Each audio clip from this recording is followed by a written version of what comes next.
What is up, my viewers? Spang here, bringing you another World of Tanks gameplay commentary. This is the first one I've done in a while, so please forgive me if I'm a bit rusty. Now, I couldn't find the email. I believe this guy has sent me a replay once before, but I'm just going to call him Shuligani, because I'm not quite sure how to say his name. I'm just going to refer to him as that. Or I might refer to him as Mr. IS. I don't know. But as you can tell, this is Assault on Siegfried line. Teams are fairly even, except for the enemy team does have a slight advantage in terms of tank tiers. I mean, they have a T25/2 to an ARL44 and so on. They have one more tier 7, one more tier 6, and one more tier 5 because, you know, Shuligani's team kind of got stuck with a 38NA, as you see him driving right there. Now, Assault on Siegfried line, I'm not really too fond of this map, this game mode on this map. I don't think most people are. I don't think a lot of people like the Assault game mode in general, but, you know, it is what it is. I play all the game modes. I don't use that little ability to, you know, exclude one. I do play every game mode, so basically so I can understand how every map plays at every angle. You know, I like to see the maps in different ways, even if I don't necessarily like the game mode. It just helps me to play better and explore the maps in new ways. Here, you know, you see Shuligani's team really pushing hard right off the bat. Apparently there's a heavy just sitting in the field for some reason. And right away you see a slight disadvantage. You know, they only lost to tier 5, but every tank does count, and that LKMX actually does hit pretty hard for a tier 5 light. I was actually very surprised at the gun penetration that the Elk does have. Now, the enemy team the enemy team apparently sending one heavy up the middle, and Shuligani looking to flank the enemy right here. Shuligani's best team advantage right now is the fact that they have a Tiger P. Now, I love my Tiger P. It is one of my favorite tier 7 tanks, if not my most favorite tier 7 tank.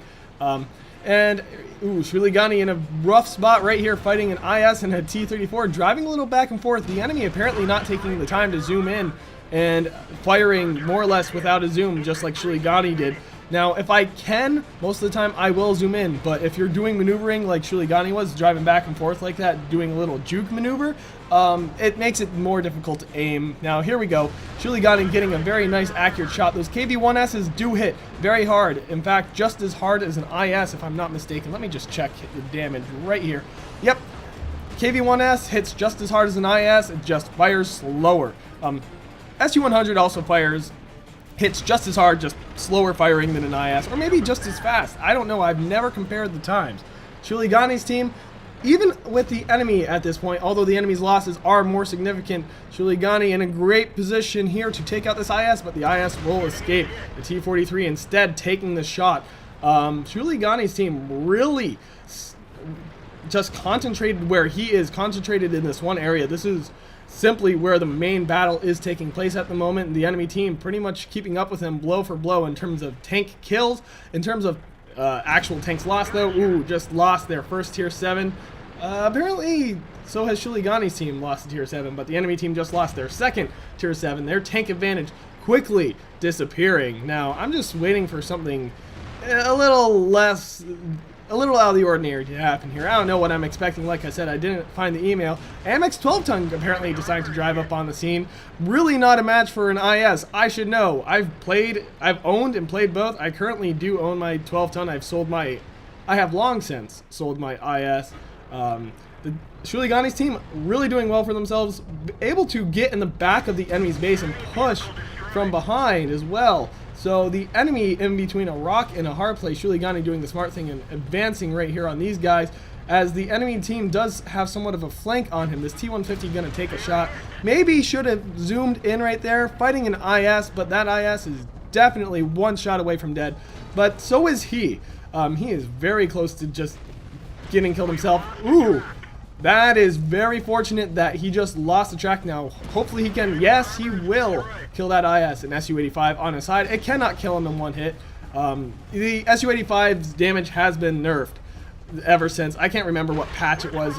If I recall correctly, it might have been 7.5, but it was given a lower caliber, faster firing gun that does 180 average damage instead of 300 average damage. So, the SU-85, not quite what it used to be. But, I mean, I had a very good game in it tonight, and actually I just sold it again for my SU-100 to research the new Russian TD line. Now, Yuligani did very well for himself, getting 3 kills here. The enemy definitely has no chance of winning at this point. Avoiding that little fountain there. I was wondering if he was going to try to run that over, because if I recall correctly, that cannot be run over. The T-29 getting hit by both a 3001P and a KV-1S. KV-1S definitely has what it takes to kill him. Ooh, getting caught up on that right there. And the T-29 is the last bastion of hope for the enemy, but he won't be able to do anything.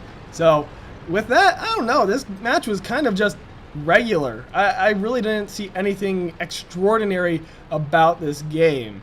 So I'm not really sure. Like, it was a good game, but yes, and this is the new thing with 8.0 and 8.1. It doesn't show you the end of game stats. That's not really, if you want to take screenshots and send those in with your replays, that's fine. At the same time, end of game stats, they're kind of just fun post-game talk. They aren't necessary to discuss the strategy of the game, really. But this match, really, like I said, nothing exceptional about it. Just yeah, it was a good game for him, but it wasn't an epic or awesome game. I mean, one basically pretty heavily dominated that enemy team. 14-8 is definitely what I consider a solid win. There was no close calls whatsoever. So, like I said, not really sure what I was supposed to be looking for this game, but I'm just glad I could get out a commentary. And yeah, if you like this video, click that like button. If you want to see more, subscribe. And if you got a replay, send it to spanglereplays@gmail.com. Just be aware that I do have a very large backlog at the moment, so it will be several weeks. If I do one replay a day, it will be several weeks before I get to yours. Just giving you a heads up at this point. And at the same time, like, I don't really want to discourage people from sending in replays, but please, if you send in a replay, make sure it's one of those really great games that I can just, at the end of the replay, I can be like, wow, that was awesome. This was kind of meh. You know, it was, yeah, it is what it is. Anyway, this has been Spang, and I am signing off.